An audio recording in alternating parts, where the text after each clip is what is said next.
વિદ્યાર્થી મિત્રો, આજે આપણે હુકનો નિયમ, સ્થિતિસ્થાપક અંક, સ્થિતિસ્થાપકતાના બે અચળાંકો યંગ મોડ્યુલસ y અને બલ્ક મોડ્યુલસ b સમજીશું.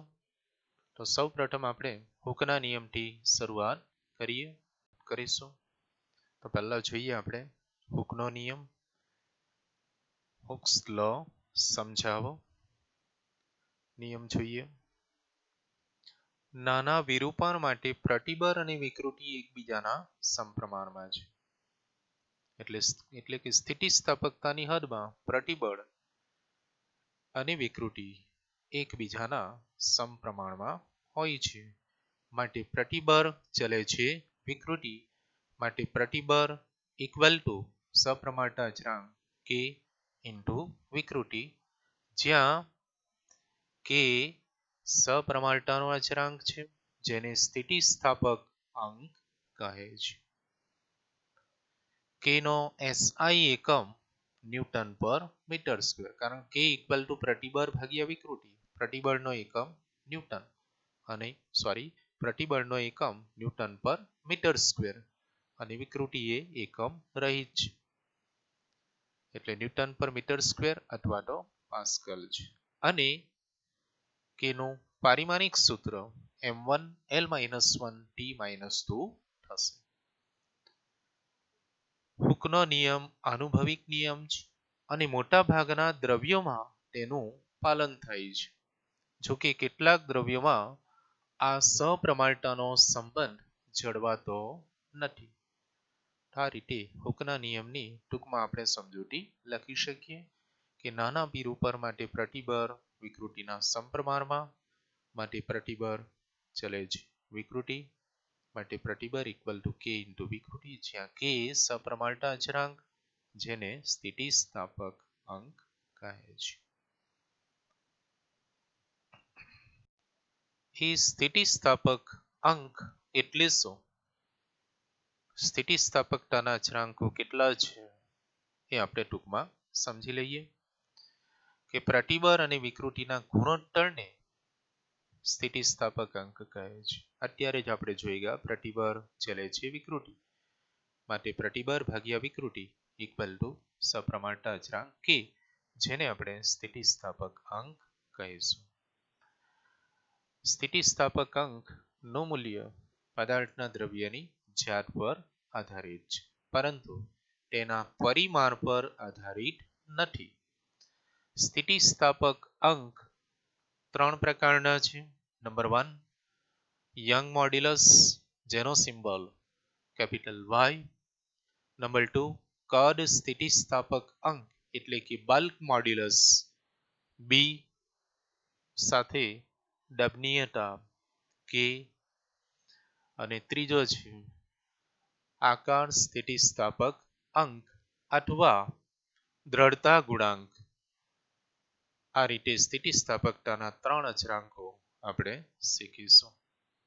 તો એ સ્થિતિસ્થાપક અંક નો એકમ ન્યૂટન પર મીટર સ્ક્વેર અથવા પાસ્કલ છે. પારિમાણિક સૂત્ર m1L-1T-2 છે. સૌપ્રથમ આપણે યંગ મોડ્યુલસ સમજીશું. પ્રાયોગિક અવલોકનો સૂચવે છે કે આપેલ દ્રવ્ય માટે તણાવ પ્રતિબળ કે દાબીય પ્રતિબળ વડે ઉદ્ભવતી વિકૃતિનું મૂલ્ય સમાન હોય છે. એટલે કે તણાવ પ્રતિબળ અને સંગત વિકૃતિના ગુણોત્તરને યંગ મોડ્યુલસ કહે છે. એટલે young modulus y equal to sigma upon epsilon. Young modulus y equal two તણાવ પ્રતિબળ સિગ્મા ભાગ્યા વિકૃતિ એપ્સિલોન. તેને સંકેતમાં y વડે દર્શાવીશું, માટે Young modulus y equal to sigma upon epsilon થશે. જ્યાં સિગ્મા બરાબર એટલે પ્રતિબળની વ્યાખ્યા આપણે જોઈ ગયા, આડછેદના એકમ ક્ષેત્રફળ દીઠ ઉદ્ભવતું પુનઃસ્થાપક બળ, એટલે sigma equal to F by A. અને પ્રટાન વિકૃતિ સંગત વિકૃતિ ડેલ્ટા એલ અપોન એલ એટલે y બરાબર f by a upon delta L upon L equal to fl upon a into delta L માટે Young modulus y equal to mgl f equal to mg into l upon આડછેદ a બરાબર pi R square into delta L માટે Young modulus y equal to mgl upon pi R square delta L થશે. અહીં વિકૃતિ એ પરિમાણ રહિત રાશિ હોવાથી Young modulus y equal to sigma upon એપ્સિલોનમાં વિકૃતિ એપ્સિલોન એ પરિમાણ રહિત રાશિ છે માટે યંગ મોડ્યુલસનો એકમ એ પ્રતિબળનો એકમ જેવો જ થશે. યંગ મોડ્યુલસનો એકમ ઇક્વલ ટુ પ્રતિબળનો એકમ અને પ્રતિબળનો એકમ આપણે જાણીએ છીએ ન્યૂટન પર મીટર સ્ક્વેર અથવા પાસ્કલ માટે યંગ મોડ્યુલસનો એકમ પણ ન્યૂટન પર મીટર સ્ક્વેર અથવા પાસ્કલ થશે. પારિમાણિક સૂત્ર યંગ મોડ્યુલસ y નું પારિમાણિક સૂત્ર એટલે પ્રતિબળનું જ પારિમાણિક સૂત્ર થશે માટે પારિમાણિક સૂત્ર m1 l-1 t-2 છે એટલે બધા જ સ્થિતિસ્થાપકતાના અચળાંકો જેટલા છે એ દરેક માટે એકમ અને પારિમાણિક સૂત્ર એ સમાન જ રહેશે.